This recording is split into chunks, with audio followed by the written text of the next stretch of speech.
Call the roll. Director Leonard. Present. Director O'Halloran. Here. Director Simpson may be excused for tonight. Director Zomber. Present. Chair Carr. Here. We have 4 committee members present, and we have Director Zomber joining the committee tonight. All right, the chair will now ask the secretary to lead us in the Pledge of Allegiance. The chair invites any members of the audience who wish to participate to do so and asks that those who do not wish to participate please remain silent during the pledge. I pledge allegiance to the flag of the United States and to the republic for which it stands, one nation, under God, indivisible, with liberty and justice for all.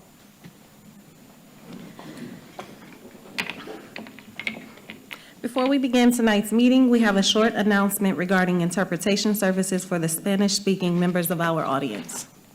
Y bienvenidos a la Junta Escolar de las Escuelas Públicas de Milwaukee. Si desea escuchar esta reunión en español, por favor llame al 312-626-6799.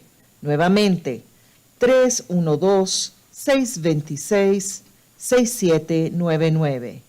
E introduzca el número de reunión 608-130-5362. Nuevamente, el número de reunión es 608-130-5362. Gracias. This meeting is being conducted in person from the Central Services Building. In order to allow as much public access and participation as possible, this meeting is also being broadcast via live stream on the MPS website and on the MPS YouTube stream, the links to which may be found on the MPS website on the broadcast page. For each of our items of business, we will hold a discussion and public hearing. We will have no virtual speakers registered for tonight. If you wish to speak, please fill out a speaker slip and bring it to our board clerk, Dr. Mann. When you are called upon to speak, please state your name and spell your last name for the record. For the sake of fairness and to give everyone a chance to speak, the chair reserves the right to limit the length of time allowed to any one speaker. Written testimony will be accepted for transmittal to the board. Send this testimony to the Office of Board Governance, P.O. Box 2181, Milwaukee, Wisconsin 53201-2181, or fax to area code 414-475-8071, or email it to governance@milwaukee.k12.wi.us. Just as a reminder, Robert's Rules of Order dictates that all comments should be directed to the chair of the committee. Also, any questions or requests, including those from the public, committee members, or the administration, are to be directed towards the chair, who will determine the most efficient way to address them. For the safety of all and to ensure the good order of the meeting, harassment or intimidation tactics of any kind will not be tolerated. Anyone who engages in such harassing or intimidating words or actions will immediately be asked to cease. If such behavior continues, a recess will be called, and the offending parties will be removed from the meeting. Anyone ejected from the meeting may continue to listen to the meeting or access the agenda items online. However, the individual will not be allowed to rejoin the meeting. Also, no one other than members of the board, designated staff, and those who have been invited to present or participate in items of business will be allowed on stage before, during, or after meetings of the board and its committees. Finally, for our listening audience, if you wish to access this evening's agenda items and attachments online, you may do so by visiting the meetings, agendas, and minutes page of the MPS website. Now let's begin. Madam Chair, item 1. Madam Secretary, item 1. Thank you, Madam Chair. And for our listening audience, the registration for the online testimony was open last week, and we didn't get any registrants even up to 3 p.m. today. So we do not have any virtual testimony for tonight's meeting. Item 1 is an update with possible action on enhancing educational communities and school climate. This is an informational item, and although it has been noticed for possible action, no action is required. Will the administration please present this item? Madam Chair and members of the committee, Keith Posley, Superintendent of Schools. This evening, we bring to you an update on enhancing educational communities and school climate. This report will focus on the district's proactive strategies used to support children and school teams through a variety of these interventions. To present this item, I have with me Mr. Matthew Boswell, Senior Director of Student Services. And following his presentation, we will be more than happy to entertain any questions that you may have in regards to this item. Mr. Boswell. Thank you, Dr. Posley. Chair Carr, members of the PACE Committee, Matthew Boswell, Senior Director of the Department of Student Services. I will be providing an overview for enhancing educational communities and school culture for our district discipline manager, John Jagman, this afternoon. So, as always, we go to our top 5 priorities for success.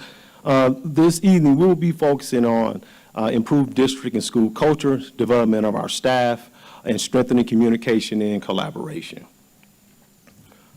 So let's just talk a little bit about our plans of focus for the 2023-24 school year.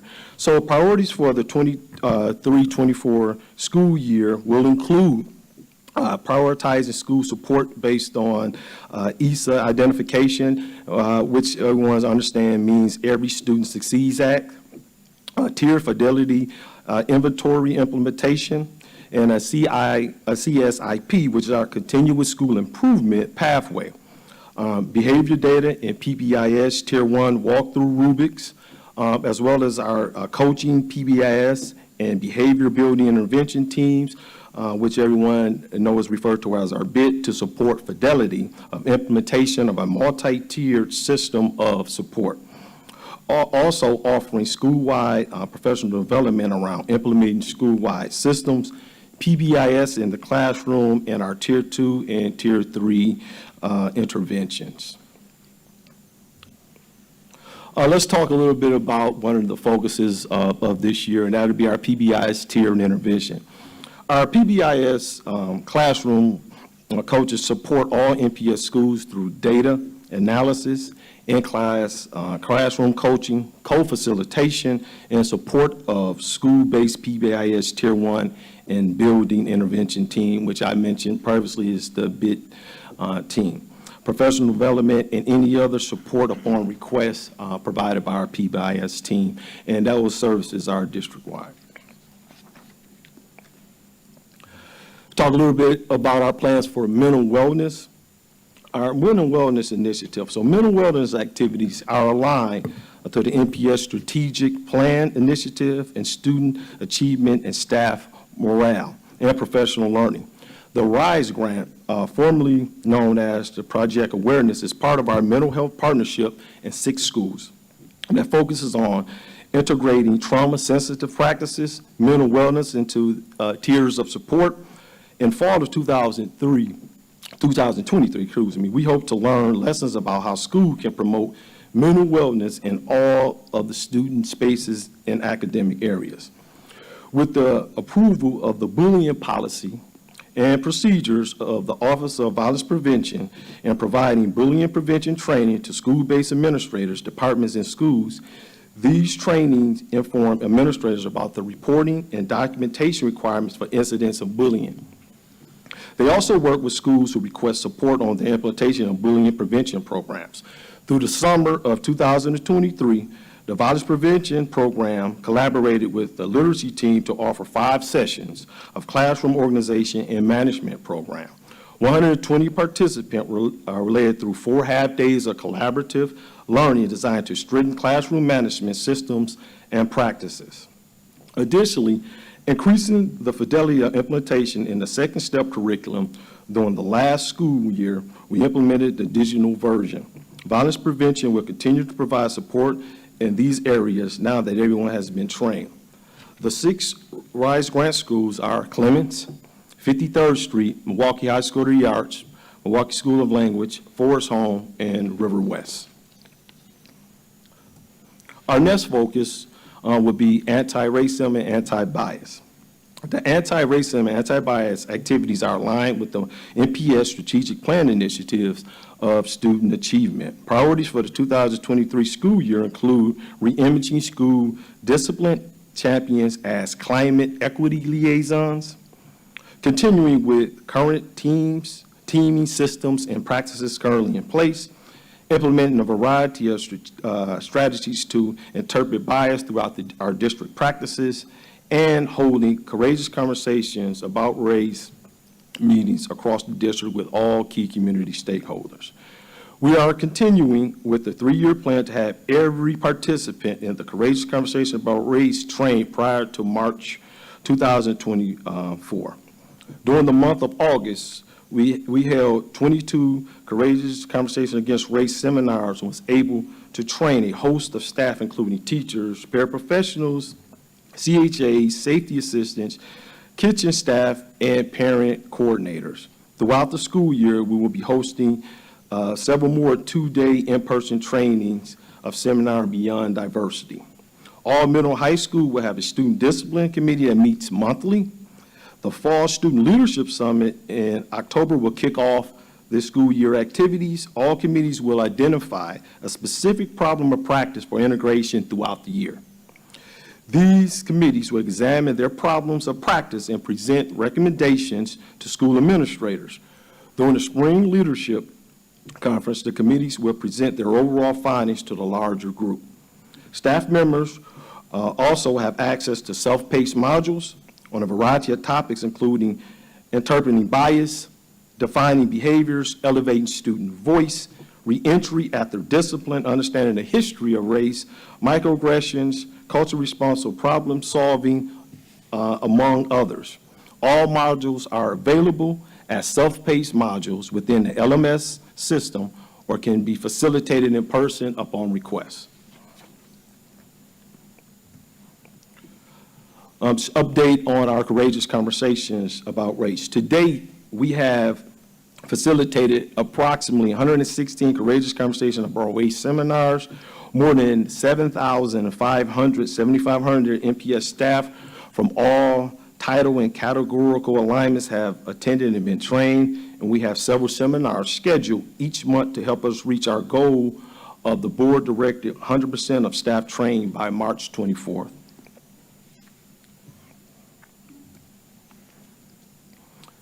Let's talk a little bit about restorative practices.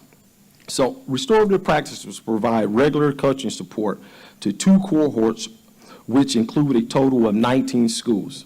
Schools are organized into cohorts based on their stage and implementation.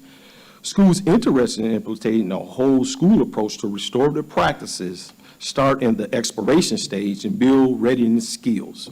Schools in the exploration cohorts will attend monthly after-school coaching sessions and receive weekly site visits. All exploration schools attend an initial half-day restorative practices overview in June and complete the second half-day in August to prepare for the year.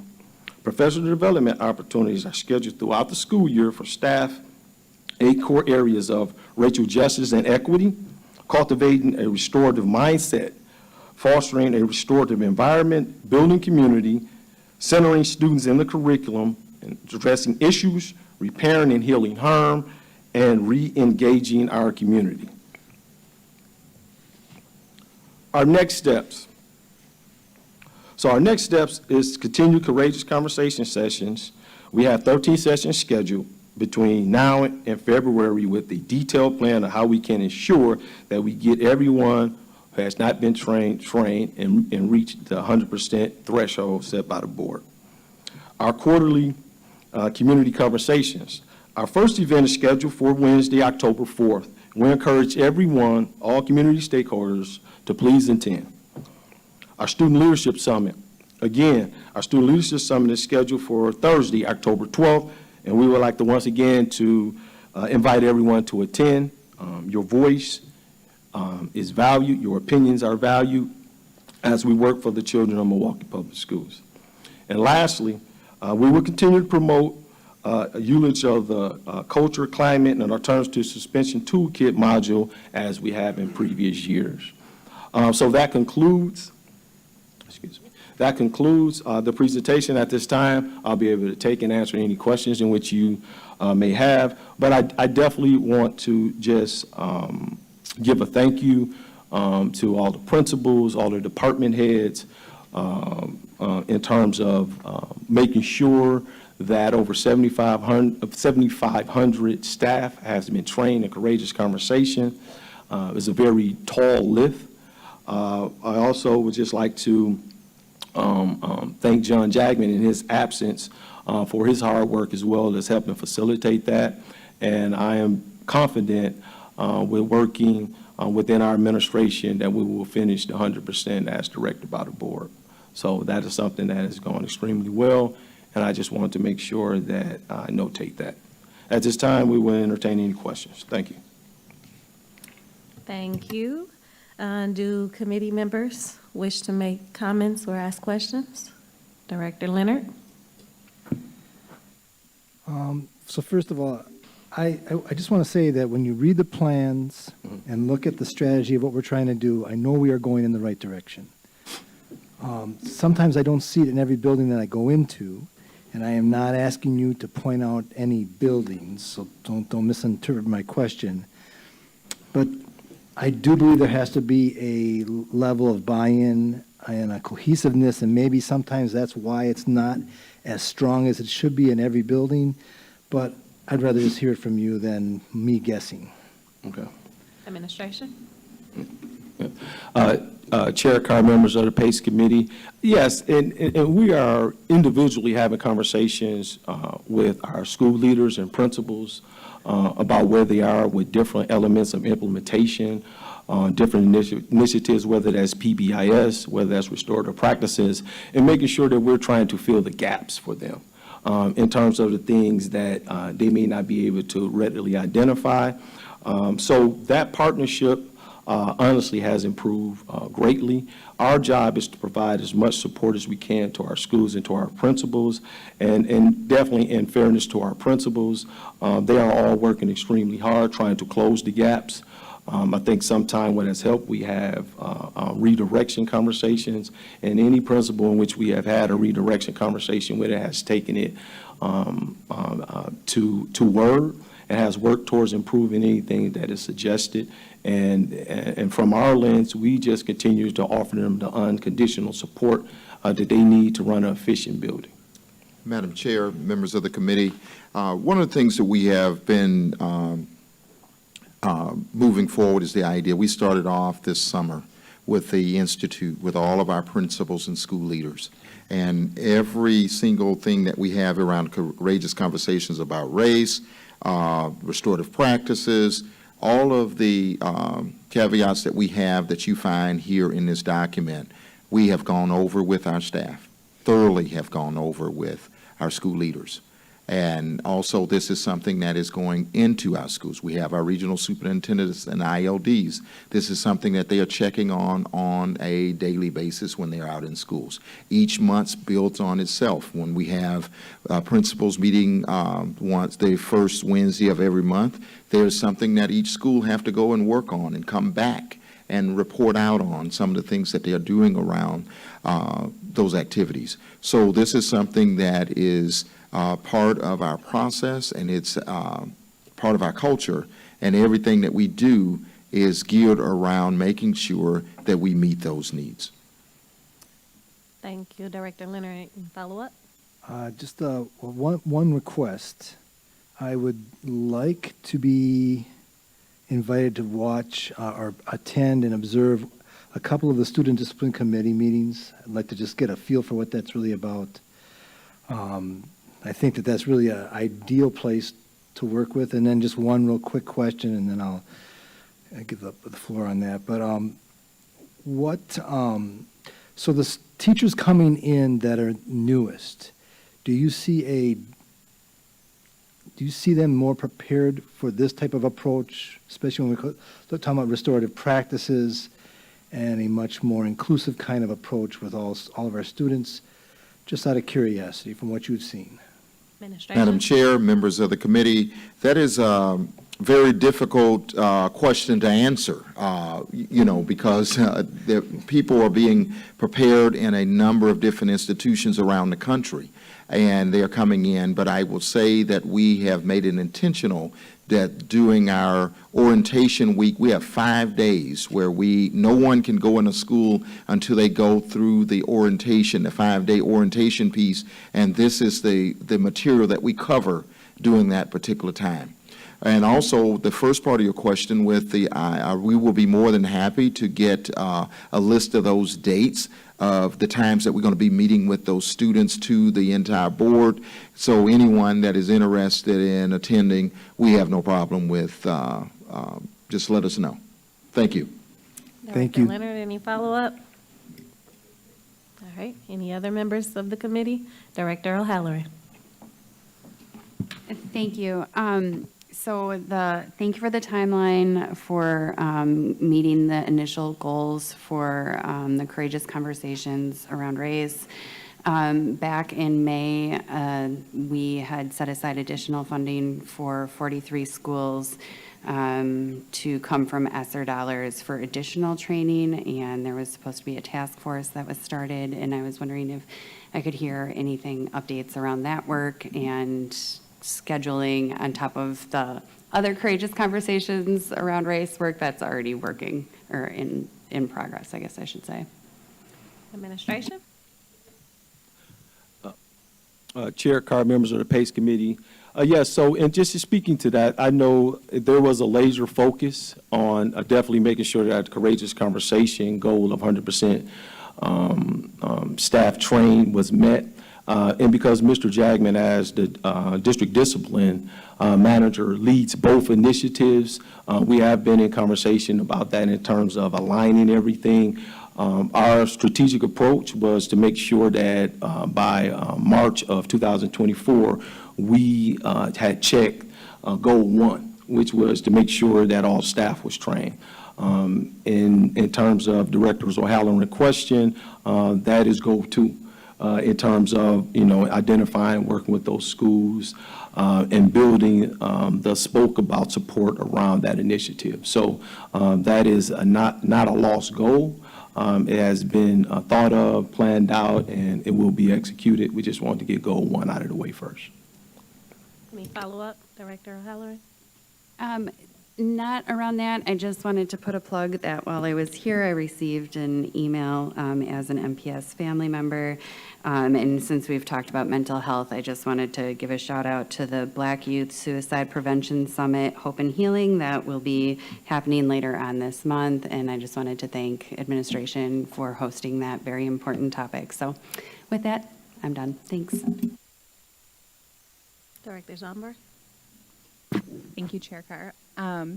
So, first of all, thank you for the work that that your team is doing around the courageous conversations. I think my interest was piqued, like Director Leonard's was, when you talked about the student discipline committee meetings. Can you?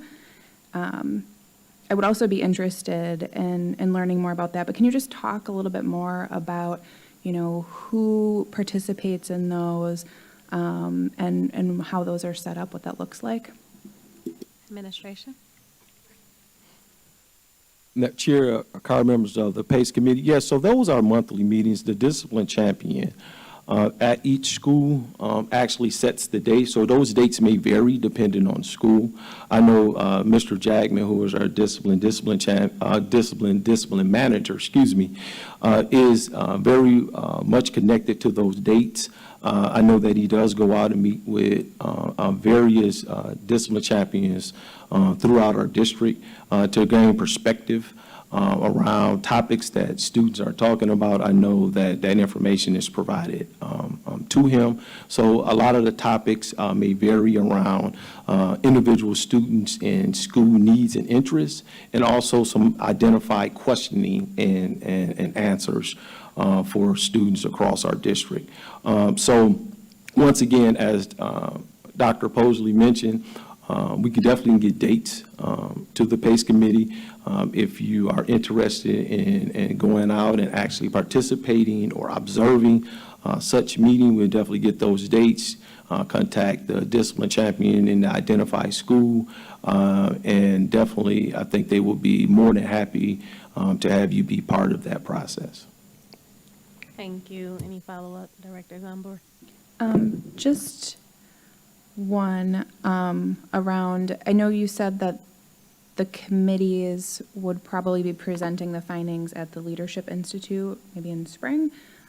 Is there a way that the board could also get an update on those around the same time? Administration? Yes.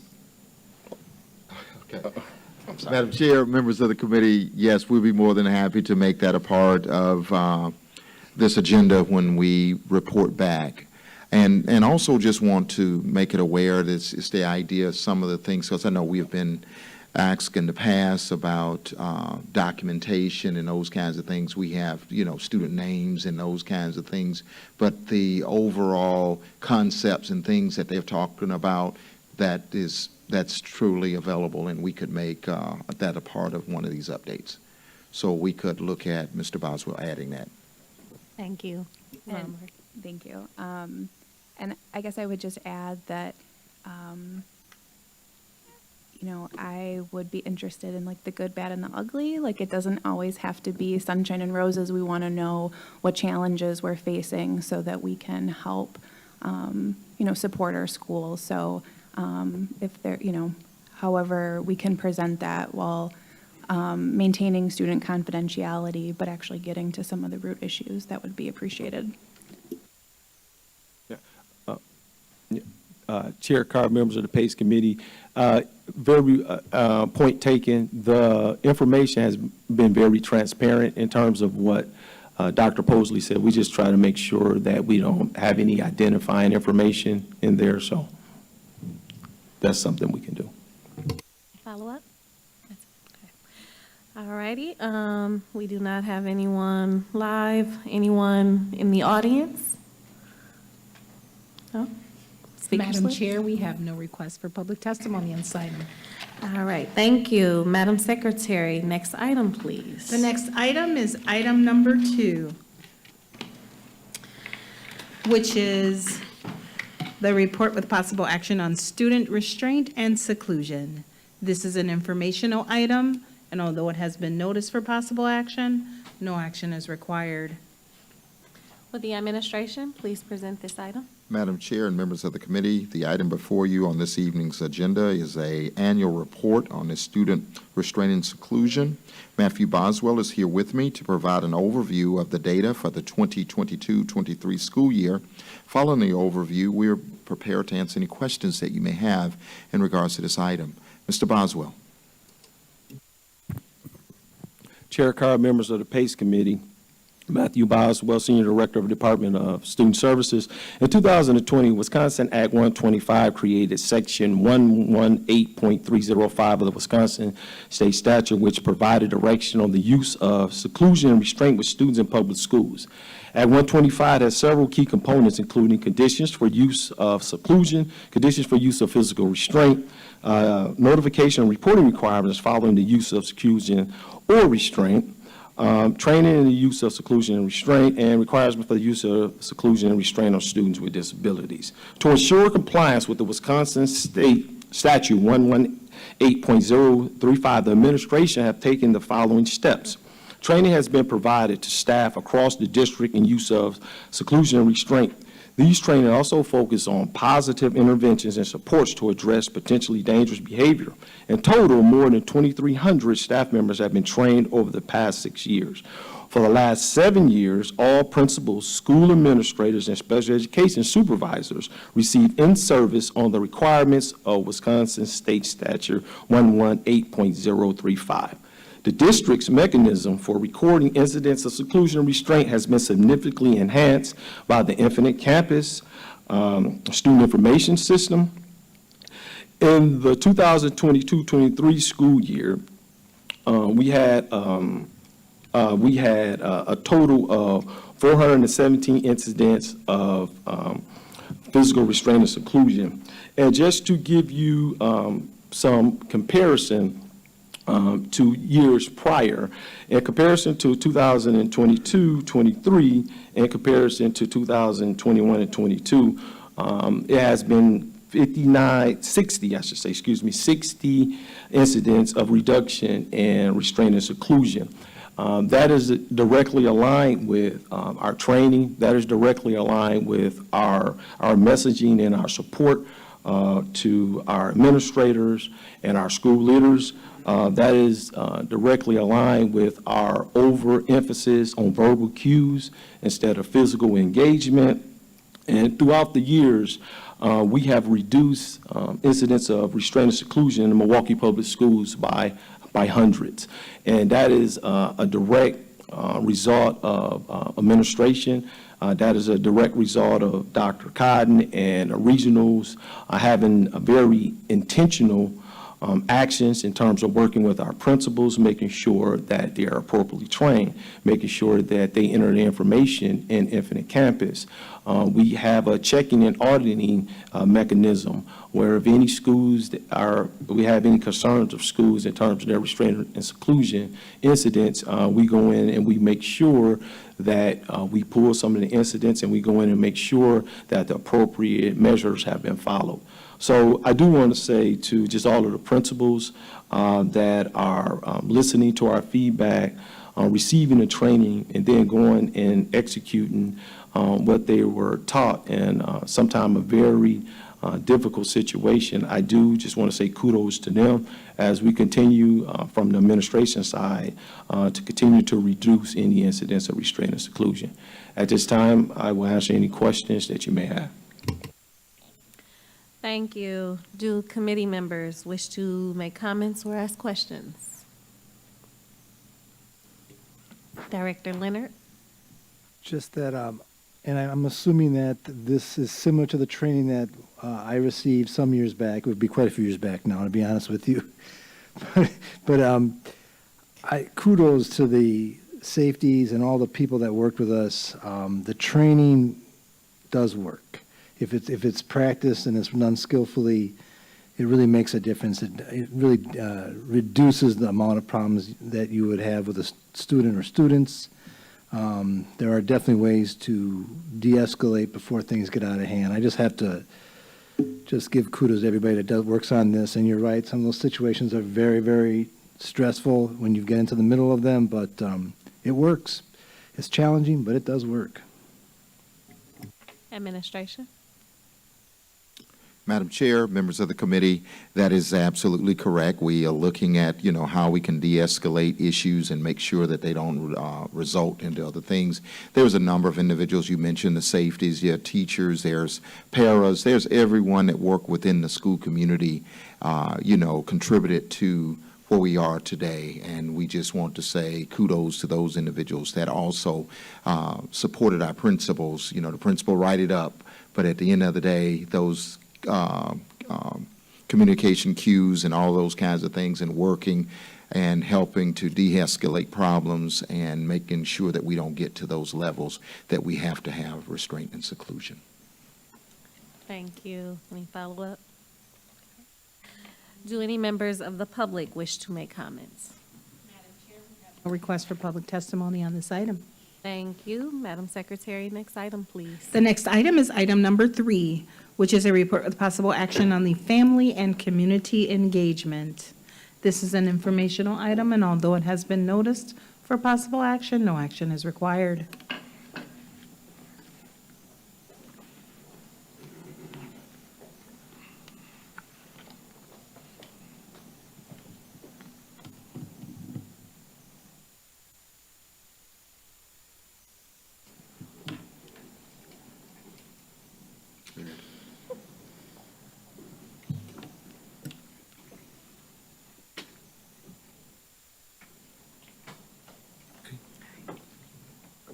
Would the administration please present the item? Madam Chair and members of the committee, the item before you on this evening's agenda is a report regarding family and community engagement. I have Christy Stones and Darrell Hall, who will provide an overview of the progress and guide us through our presentation. Upon completion of that, we will be more than happy to answer any questions that you may have. We also have two individuals from our school team, one of our partners and one of our individuals from our school team that will be presenting with us this evening. Mr. Hall. Thank you, Dr. Posley.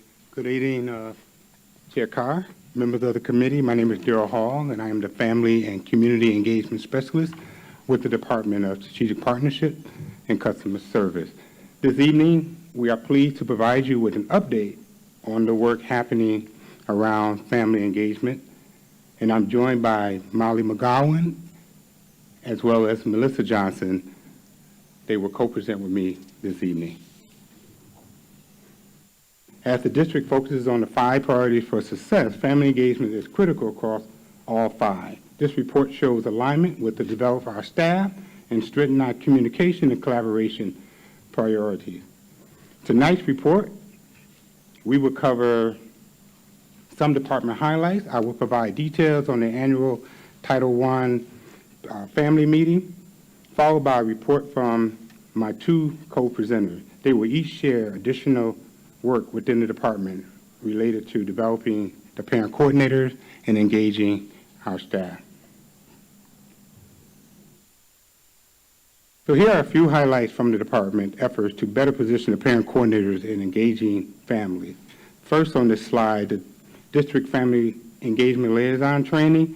This past summer, 62 parent coordinators attended a 2-day training about resources and information to meet the unique needs of families of students with special education needs and disabilities. Some of the topics covered that day or those 2 days was special education, college and career ready, individual educational program, transition planning, and more. The training was a collaboration with the Wisconsin statewide Parent Educators Initiative, Cooperative Educational Service Agency, which is CISA 12, and Manpower, which hosts the 2-day training for us. Another highlight is the Affordable Connectivity Program grant we received from the Federal Communications Commission. The Affordable Connectivity Program is designed to help families to afford internet. The benefit provides a discount of up to $30 per month towards internet service. All households of Milwaukee Public School students are eligible to receive this benefit. Our department is working closely with the Department of Bilingual Multicultural Education to make all our families aware of this program. This school year, 8 parent coordinators across schools will be hired to outreach at district and school-wide events so families can learn about the great opportunity. The next highlight I will share is the professional development and preparation to assist parent coordinators. In addition to the training I mentioned earlier, in August, the Family and Community Engagement team offered a drop-in session for the Early Start Parent Coordinator, and we conducted a half-day Parent Coordinator Institute for all our parent coordinators on August 29th. Also, the Family Engagement team has scheduled weekly help sessions on various topics to support the parent coordinator.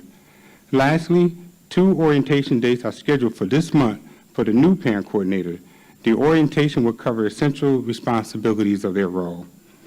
These are just a few things the department is doing to ensure the parent coordinators are ready for the new school year. On the next slide, I will cover the annual Title I meeting. As schools are preparing to have their meeting, overall, the annual Title I meeting aims to create a collaborative and supportive environment that empowers parents and families to engage in their school's education, strengthening the partnership between home and school, and ultimately improving student achievement. The school leaders and parent coordinators facilitate this meeting. Also, the parent coordinators are responsible for informing, outreaching, and encouraging families to attend. All of the meetings will be held before the end of October and at a convenient time in which families can attend. The following documents must be submitted to the department as evidence as hosting a meeting.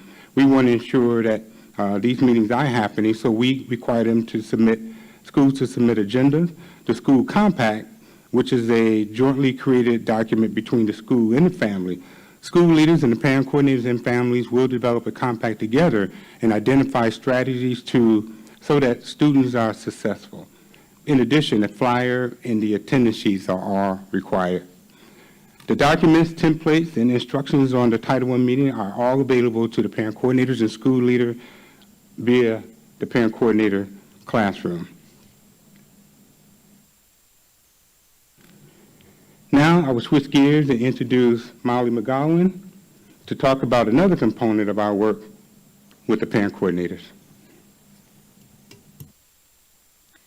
Chair Carr, members of the committee, my name is Molly McGowan, and I am the Director of Programs at Families and Schools Together, also known as FAST. FAST is a nonprofit organization with a mission to nurture the inherent potential of every child by uniting families, schools, and communities. We partner with schools and organizations across Wisconsin and the U.S. to implement family engagement programs with families and training for educators. Recognizing our shared values, FAST and MPS began our partnership in 2017, implementing the FAST program, our evidence-based flagship program, in 5 schools which are still running. Through our strong working relationship and in collaboration with Ms. Stone, Mr. Hall, and the Family and Community Engagement team, we were able to expand our partnership and begin the program I'm going to talk about today, a new program, the Parent Coordinator Community of Practice. In the Parent Coordinator Community of Practice, or PCCP, FAST provides training and coaching to help schools make a mindset shift toward engaging and empowering families as partners and to create a more welcoming environment for families of all racial, cultural, and socioeconomic backgrounds, blending best practices in teacher training, family engagement, and social-emotional learning. FAST received funding from the Carnegie Corporation of New York to pilot the PCCP in Milwaukee Public Schools, working with a cohort of parent coordinators from 16 schools. The PCCP has 3 main components: professional development sessions conducted for all parent coordinators together, individual coaching sessions for a team from each school, and a readiness assessment to identify areas of strength, areas for growth, and to track progress over time. Over the course of the past school year, parent coordinators from our cohort gathered together either virtually or in person once per month from September through May for professional development sessions covering topics that ranged from empowering families at parent-teacher conferences to effective communication strategies to collaborating with the community.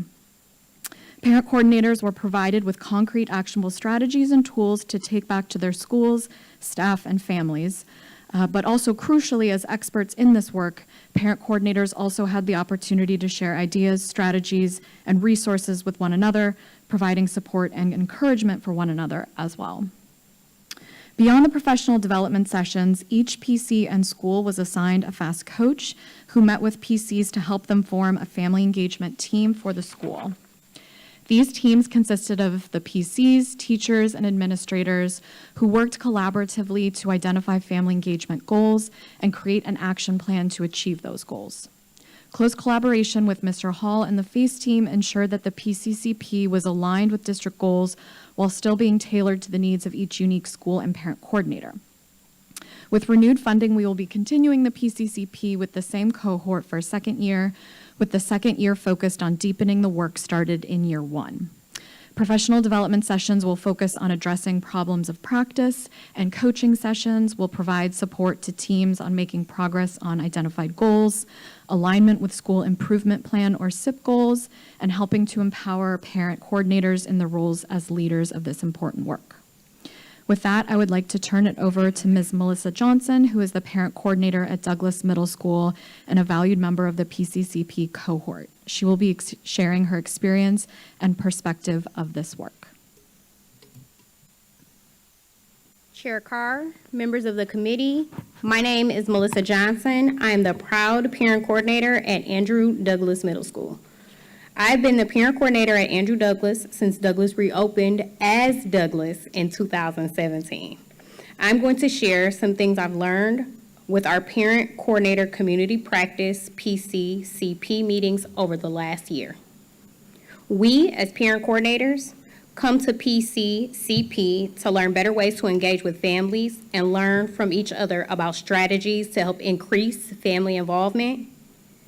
We are challenged to think outside the box, share ideas, and collaborate with each other, as well as gain valuable information from our colleagues in the FAST team. In my experience as a parent coordinator, I have always tried to be versatile with my families, giving them other options to express themselves and attend various events. A monthly newsletter is sent out, attending meetings by phone if transportation is an issue, school messenger messages, remind messages, creating numerous virtual times for parents to meet with me, and keeping an open door policy as part of the plan to engage families and keep them abreast of what is occurring at Douglas and in our community. With our PCCP cohort, I was exposed to more. We look at engagement as a number of families that show up for an event. But what about families like myself who work all the time, who aren't able to come to those events during traditional hours? Excuse me.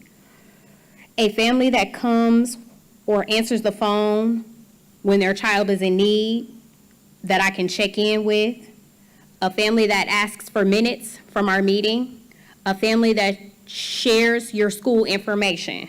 Those are all forms of engagement. The staff at my school understand how important connecting with families is. We have protocols in place from staff when speaking to families to start with the positive before leading with the concerns. We at Douglas are working on reframing our thoughts so students and families can feel our compassion and nurturing nature. Our staff will be in charge of one engagement activity as a single person or a group together per month to help create that environment for our families, as we, the support staff, continue to work on Family Day. This year, I am in charge of new student intake at Douglas. The families will meet with me in the Parent Center. We accomplish two things by doing this. I get to build a relationship with them. They get to know who I am, and at the same time, they get to see our Parent Center and understand that our school is open to them. It's a place for them to be able to come and make themselves a part of our family. Family Day, which we are starting to plan, whether it's educational, fun, or informative, will be once a month where families get to connect with other families, engage in conversation, share thoughts, share resources, and make sure that they are connecting with other families as part of relationship building. Families are excited about our plans this year. I am working specifically with 3 families to get ideas and have parents be a part of our SEC and DAC members this year, which will speak volumes. The families call and ask for me because I am the person that they have connected with. They appreciate the messages they receive from me and are excited to know that we look at them as family. Ms. Yang stated, "You are so helpful and pleasant. Thank you for all you do." One of our new 7th grade parents.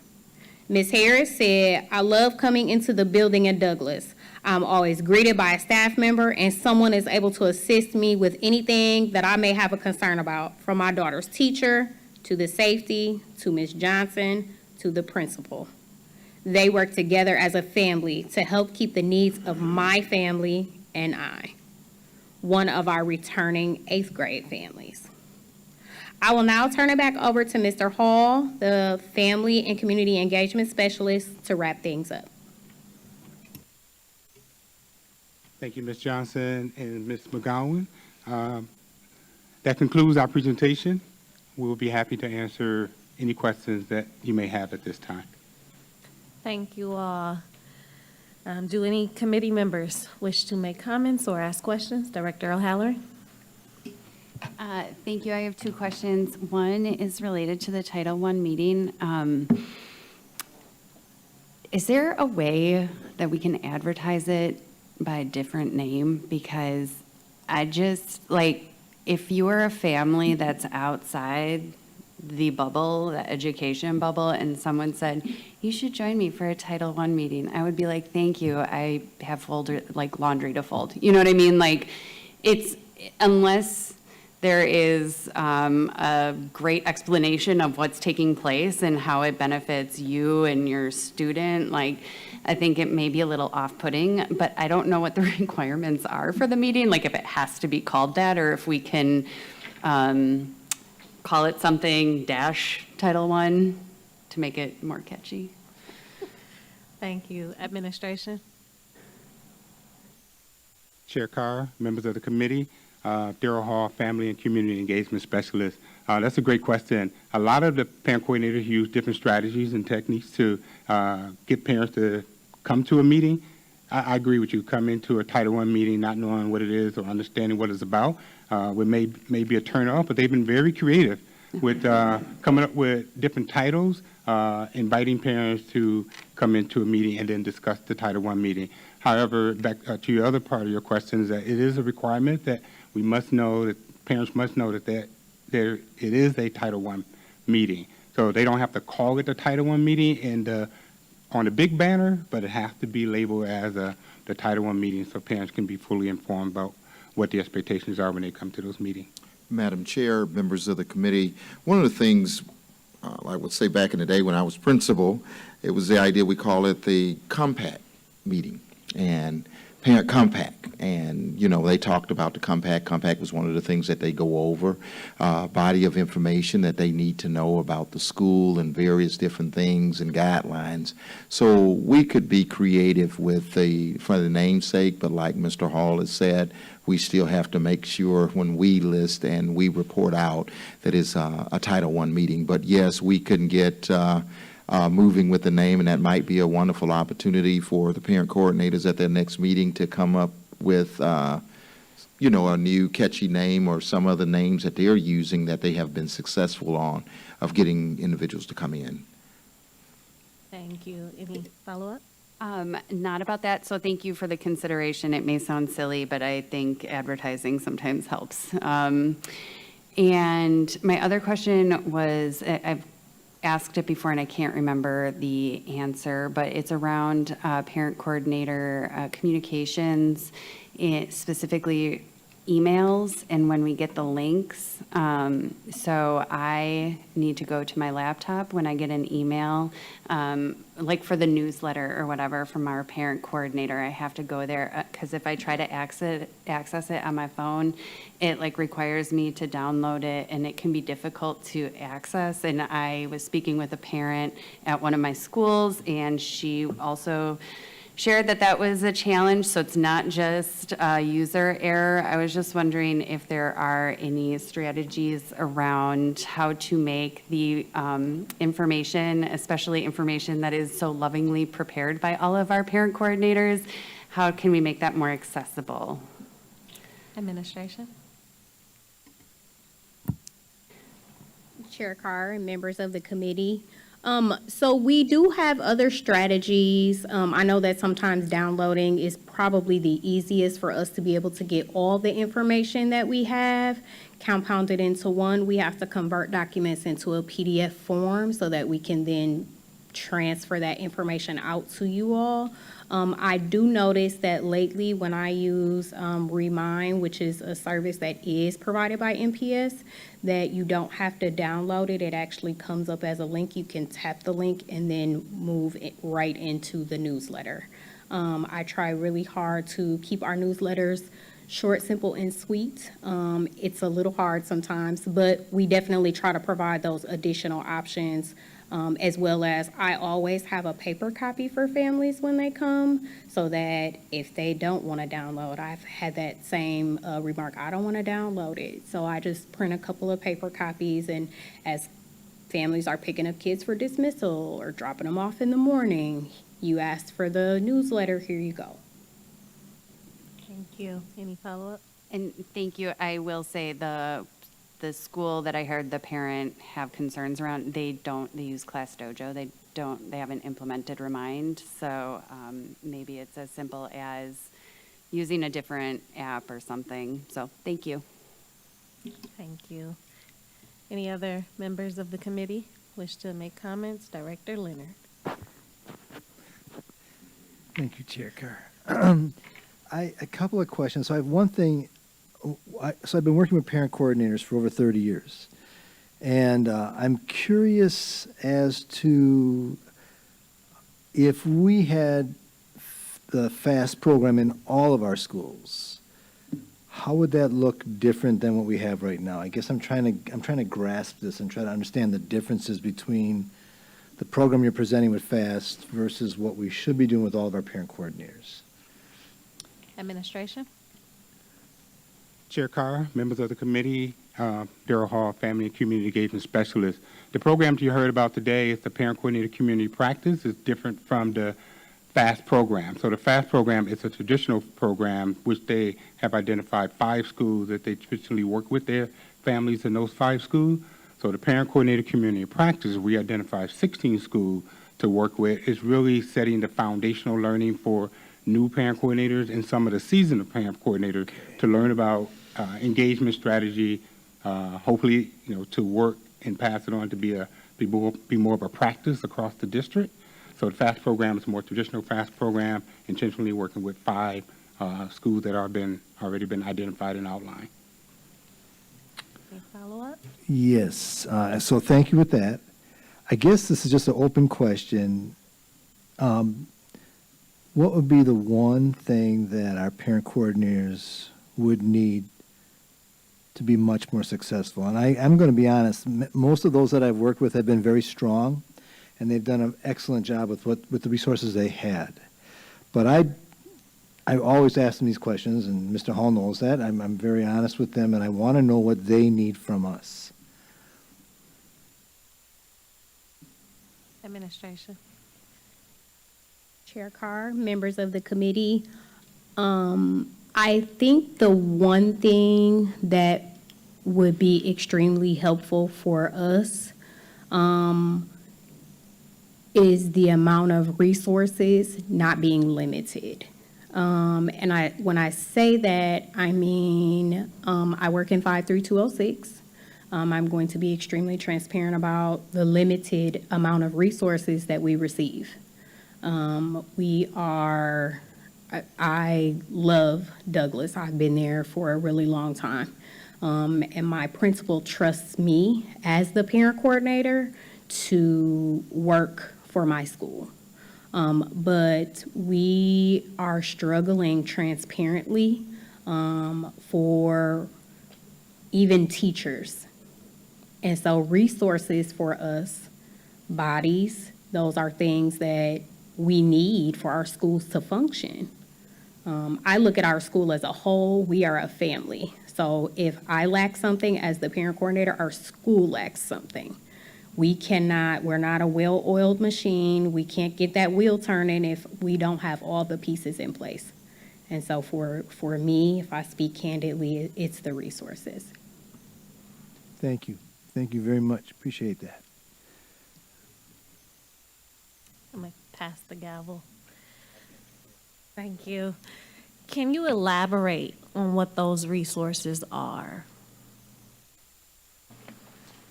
Chair Carr, members of the committee, I would say, like I said, teachers.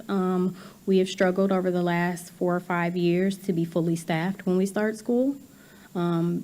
Again, with kids who have trust issues, that is a huge thing for us. Even having our families in a position to understand that we're going to start the school year strong is somewhat of a struggle as well. At this point in time, we actually started this year with more teachers than we ever have, which has been a bonus for us, but our numbers are low. We were a citywide school last year. We are now not a citywide school, so it took our enrollment. And I understand some of those things are beyond our control.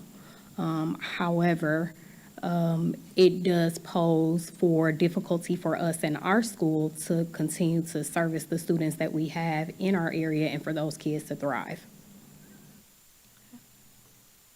Thank you. Yes, ma'am. I'll take the gavel back. All righty. Do we have any members of the public who wish to make comments or ask, comments or ask questions? Madam Chair, we have no request for public testimony on the same. All right, Director Zomborg. Thank you, Chair Carr. So I just want to start off by, thanking your team, parent coordinators. I don't think we can overstate how important that work is, and thank you for being candid with us about, the limited resources. I do have a question about just trying to understand the parent coordinator role. Can you, when do parent coordinators start their year? Does it start day one, or how early? What does that kind of onboarding into the school year look like? Administration. Chair Carr, members of the committee, Darrell Hall, Family and Community Engagement Specialist. So there's 2 starts. So we have early start parent coordinators that begin their day for the second week of August. I think it was August, maybe first week of August. August 8th, I believe there was their start date for the early start, and the traditional start is August 28th. Okay, thank you. And then a question around the Title I meetings. If a school has a parent coordinator vacancy, are we still mandated to do them? Do we still do them? Who would fill that role if there's a vacancy? Chair Carr, members of the committee, Darrell Hall, Family and Community Engagement Specialist. Yes, so it is the school's responsibility to host their Title I meeting. What our team does, the Family Engagement team, we front load all the information, share the information with the principal, so they can have like a seamless process of having a successful meeting. That includes the PowerPoint, the agenda. We have pre-populated items on there. And if they need additional help with those meetings, we have Family and Community Engagement associate that can actually help step them through the process. And a lot of times I'm invited to the meeting just to help pretty much the new principal who have never done a Title I meeting before. So it's not all on the parent coordinator. They don't have a parent coordinator. We still have the options for them to, or the system set up so they can still have a successful Title I meeting. Madam Chair, members of the committee, that is one of the things that each one of the leaders, just as Mr. Hall has talked about, is responsible for making happen. The parent coordinator is the point person on that if there's a parent coordinator there. But if there's not a parent coordinator there, the principal or his or her designee is responsible for that. And then I also just want to elaborate a little bit on resources. Our resources and our school budgets are driven on enrollment numbers. So when our enrollment numbers drop into a certain area, it makes it very difficult. And so those are the kinds of things. It's not just the idea that we give a lot of dollars to one school and not to the other. Our budgets are set based on enrollment. All right, thank you. Any follow-up? Director O'Halloran. Thank you. One more question. The discussion around the Title I meeting and how that's managed sparked a question. Do we provide translation services for schools? Some of my schools have 17 languages spoken in home. So how do we support families at the Title I meeting? And then are there outside of Title I, like if it's just a PTO meeting, do we provide services for translation at those? So it's kind of a 2-part question. Administration. Chair Carr, members of the committee, Darrell Hall, Family and Community Engagement Specialist. Yes, so translation service is available to all schools. So we use communications to request translation services as needed.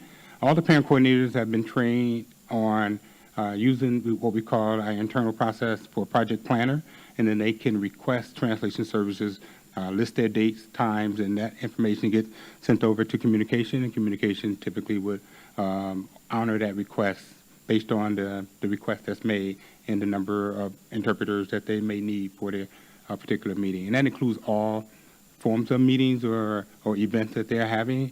If they need communication, they can actually need translation service, they can do that through communication. Thank you. Any follow-up? Right. All righty. Madam Secretary, next item, please. The next item is item number 4, which is a report with possible action on the annual school procedural compliance self-assessment, the PCSA. This is an informational item, and although it has been noticed for possible action, no action is required.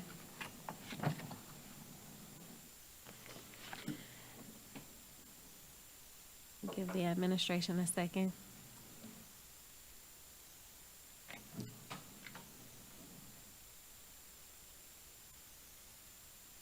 Administration, please present the item.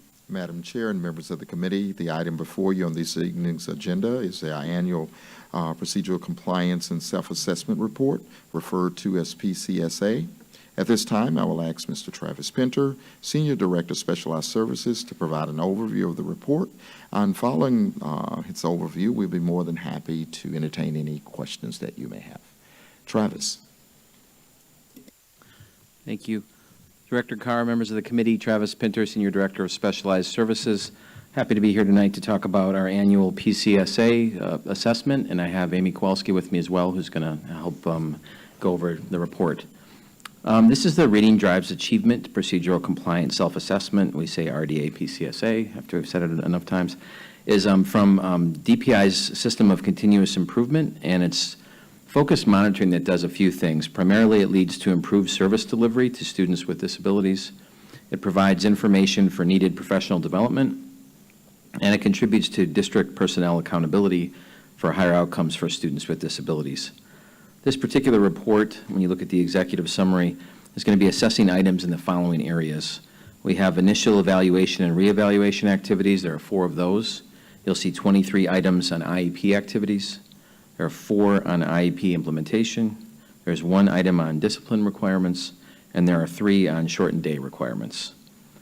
Due to being the largest school district in the state of Wisconsin, MPS conducts our PCSA every year, and it's done in the spring, and this is when we report out it every fall. Every school in the district also you'll see in that report. So PCSA yields both school and district level data that is used to develop goals and action steps for school improvement plans and the district improvement plan. So I'm going to go over the document because it's pretty thick and it's got different sections in it. So I'm going to go over that briefly before Amy talks about it. So first on page 5 of the executive summary, you'll see where there are items and descriptions. These are those items I just went through. You'll see listed, 4 for eval, et cetera, several for IEP. Goes on for the next few pages. Those will list the actual descriptions of what you're looking at. And then on page 8, you have items with the MPS percentages of compliance. That was our percentage of, obviously we want to have a higher number, as close to 100 as possible. And the columns compare this year's and last year's. So you'll see in that first column at the top, 22-23, and then compared to 21-22 if you're looking for a trend there. Then on page 11, we have schools itemized with percentage of compliance, and that's in alphabetical order. So that's where you'd find if you were looking for a particular school, that's the easiest way to find it, again, with this year's and last year's compared. And then on page 15, we have a similar looking table, but this one is in rank order. So this would be our highest scoring percentages first, all the way down, comparing this year and last year. And then finally, on page 19, we have itemized percentages of compliance broken down by each school. This is alphabetical. You'll see that table is so wide that it had to be in a couple of different sections. So you'll see the first items in one section, and you'll see the alphabetical start again a little bit after. And with that, I'm going to turn it over to Amy Kowalski. Director Carr, members of the committee, I'm Amy Kowalski, the Director of Special Education. Of the 35 items assessed last school year, 25 items were scored at or above 95% compliance, 5 items were scored between 90 to 94% compliance, and 5 items were scored below 90% compliance. We'll start with the areas of strength for us. Those were eval items 1, 2, and 3. That involves reviewing information provided by the parent, reviewing previous interventions and the effects of those interventions, and documenting a student's current reading achievement level. IEP item 2, which is considering the strengths of the child and the concerns of the parent. regarding the student's educational experience. IEP items 10 and 11, which are developing goals that, if appropriate, address reading and that have a measurable level of attainment, and a statement of how progress will be measured. IEP item 18, which is considering the student's need for individualized accommodations on state and district-wide assessments. And implementation item 4, which is providing periodic reports to parents on the progress their child's making toward their IEP goals. Areas in need of growth. IEP item 17, that's the requirement to review a student's IEP at least once a year to determine if they're making progress. IEP item 20, which is describing the extent to any that a student will not participate in the general education environment or regular education environment with their peers. Implementation item 3, which is ensuring in the case of a student who presents behavioral concerns or whose behavior impedes his learning or that of others, or her learning or that of others, positive behavioral interventions and supports are being implemented and are in the IEP. And then discipline item 1, which is that the LEA, the district, properly count each type of disciplinary removal in the same academic year that constitutes a disciplinary removal.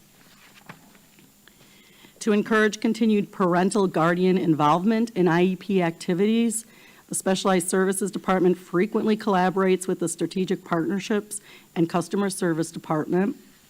This collaboration includes participating in events such as Foro Latino, which is coming up, and Celebrating Abilities, as well as supporting the work of the Special Education Liaisons for Families.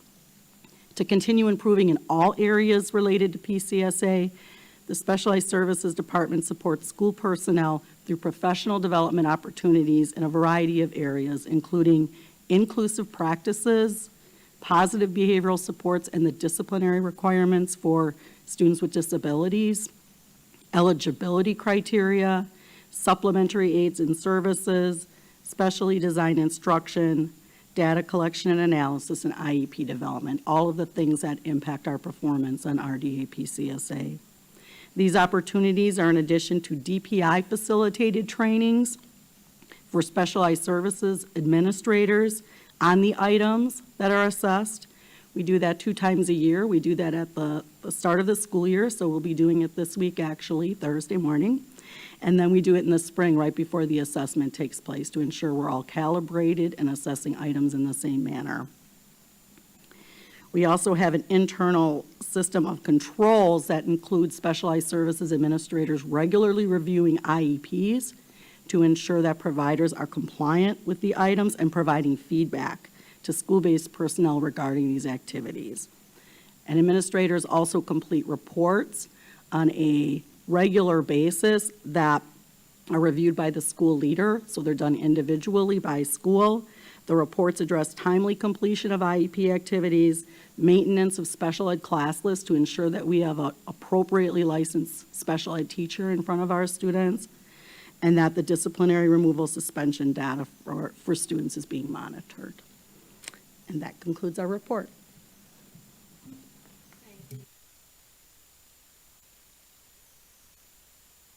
Sorry. Make comments or ask questions. Director O'Halloran. Yes, thank you. I was just wondering, in general, how we empower families to know about their IEP. It is a daunting, just a 504 is daunting. And I'm just curious how we're communicating with parents to know what their rights are, and just in general, even if your student isn't enrolled, it doesn't have an IEP yet, it can be an overwhelming topic. And so how do we prepare? I just Googled Milwaukee Public Schools IEP and it directs me to the specialized services, but just kind of wondering, where can parents access this information? Does it just get provided in a monthly update or something from parent coordinators? How are we letting parents know about these services?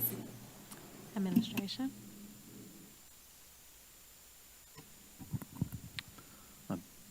Director O'Halloran, members of the committee, There are a lot of things that are going on, and I'll let Amy jump in as well. I was thinking of some things as you were talking about it. Interestingly, this evening, just earlier, you heard a little bit about our parent liaisons, and we're trying to expand that program. We did that through some ESSER funding to have more parents, for precisely that reason, be able to receive training on our IEPs, because I agree that it can be a lot for the uninitiated to go through. So that's one thing for sure. I would also encourage, as far as you're right, once you're in the process, there's several checks in place, and there's several times, as I'm sure you're all aware, that you receive those rights, and you get updated on your rights, and you're updated on the process. When you're not in that process, and you think you have interest in at least maybe having a student looked at or assessed, I think one of the best things to do is to just check in with that office staff. The school psychologists in all of our buildings are our building coordinators. They're very well versed in how to walk through that process, and they help you figure it out. I think that's a great point of contact. We have them in every building. So I would just encourage parents for sure to check in that way.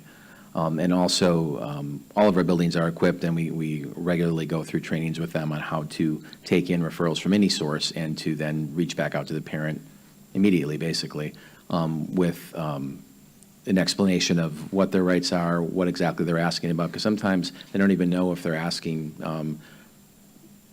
necessarily for, is it the special education evaluations, or just that there's maybe some things going on in some of the coursework that they're struggling with, and maybe we can find other assessments. There's several things obviously short of that assessment we can also work on, and that school psychologist, I would say, is a perfect point of entry for that. They're working on both sides of that, and that whole continuum would be my recommendation.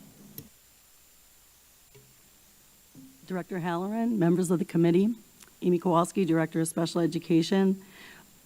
As Travis mentioned, and as I spoke to as well, we've built a fairly strong connection with the parent engagement specialists, who, particularly those who organize some of the parent events in this district, and try and do sessions during that time that speak to various special education issues. Typically, these are for parents, guardians of students who are already in special education, but it's a good way to start making connections, so that's a person that parent now knows. We also work closely with organizations, agencies like Facets. We meet quarterly with them, a representative from Specialized Services, for right now that's me, and it will be some other personnel from our office soon, but on materials that we hope will be more easily accessible than some of the materials we provide through special education, because while yes, we have a procedural safeguards document, it's fairly large, it's lengthy. I know attempts are made to make it a little bit more clear, but again, there's a lot there. So working on things that Facets hears from their parents, things like attendance information, disciplinary information. Who do you contact? Our parent communications options document, which we've created and are trying to get out there. Who are the connections within the school that parents and guardians can go to? Because in addition to the supportive services, we have school psychologists, we have school social workers, special education providers. We also have special education supervisors. We also have the liaisons we work with. We also have regional managers. We have me, of course. And sometimes it's one person, right? Like I'm taking a phone call, it's a parent who's making a referral. And so we go through the process together, and that's how you build capacity even with parents. You have to take that time. Sometimes it's in writing, sometimes it's over the phone because that's how they choose to communicate. But I'm taking that referral and I'm talking the parent through it. Or I'm taking that complaint and I'm talking the parent through it. And sometimes that's what needs to happen. And it's really about building capacity because you want everyone to be able to address, not that it's just me alone, of course, but those are the personal connections that everyone makes that you hope help parents feel like they have someone they can go to. Madam Chair and members of the committee, and two other groups that I just want to echo as well, the classroom teacher, as well as the school administrator, where there's the principal or assistant principal of that particular building, is also knowledgeable that can help and point in the right directions. Thank you. Thank you. Director Halloran, any follow-up? Any other members of the committee? Director Leonard? So I was telling Mr. Pinter and Ms. Kowalski, this brought back flashbacks from when I was doing many IPs and reevals, et cetera. Although I will just have to say that it's, as much as this looks like a lot, when you become experienced as a special education teacher, this really helps with your parameters. So it should actually assist you as a teacher, giving you the directions that you have to cover. So I'm just going to have to put that out there. But there is one area that I did not see on there at all, and maybe it's not appropriate for this, for the PCSA. I'll have to practice that. But anyway, is there anything in this PCSA with regards to initial evaluations? Because that's where I get the most complaints from parents who call me up, when their child does not make special ed services, or there are conditions with those services and they do not understand it. Administration? Director Leonard, members of the committee, the items that start off the RDA PCSA are all evaluation items, but I don't want to say that they're strictly for an initial evaluation. They're also for reevals, but they apply to initials. And when we're developing an IEP for the first time, these same items apply to students, so they are there. If parents have questions, we certainly hope, because that it can be an intimidating process, we hope that our teams are being mindful and supportive of parents along the way, and that if they have questions or concerns, that they reach out to get the answers they need. Thank you. Okay, all right. Are there any members of the public who wish to make comments? Madam Chair, we have no request for public testimony on this item. Righty. Madam Secretary, next item. Madam Chair, that was the last item on this meeting's agenda. There being no further business before the committee, this meeting is adjourned. Have a